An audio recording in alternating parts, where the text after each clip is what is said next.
ছুটির দিনে দুই জেলার সড়কে ১৬ জন নিহত হয়েছেন, আহত হয়েছেন আরও বেশ কজন। এদের মধ্যে অনেকেরই অবস্থা আশঙ্কাজনক। সকালে বগুড়া ও সিলেটে এই দুর্ঘটনা ঘটে। প্রতিনিধিদের তথ্য চিত্রে বিস্তারিত ডেস্ক রিপোর্টে।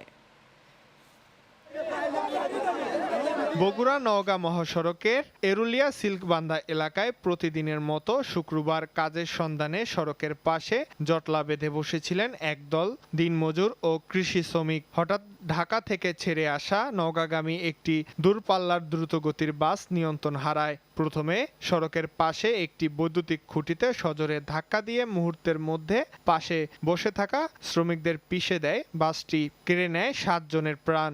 এতে আহত হন আরও বেশ কয়েকজন। যখন বৃষ্টি আসে তখন আমরা রাস্তার দুই সাইডে চলে যাই। দুই সাইডে চলে যাওয়ার পর তারপরে এই গাড়িটা বগুড়া থেকে চলে আসে, এই দিক থেকে চলে আসে।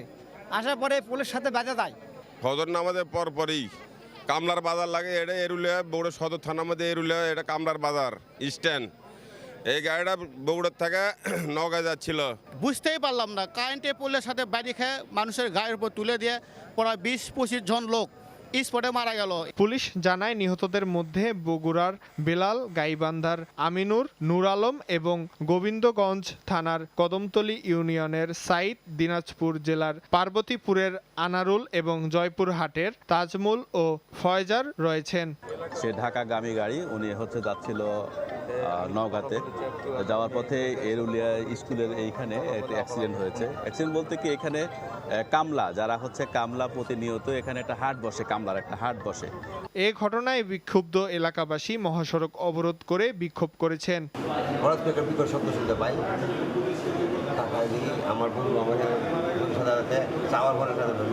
এদিকে সিলেটের ওসমানী নগরে ঢাকা সিলেট মহাসড়কের কাশিকাপন এলাকায় দুই বাসের মুখোমুখি সংঘর্ষে শিশুসহ প্রাণ গেছে ৯ জনের।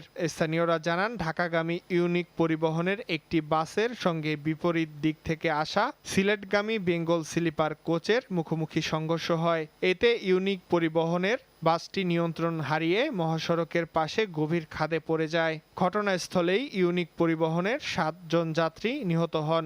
আহতদের দ্রুত উদ্ধার করে ওসমানী মেডিকেল কলেজ হাসপাতালে নেয়ার পর কর্তব্যরত চিকিৎসক এক শিশুসহ 2 জনকে মৃত ঘোষণা করেন।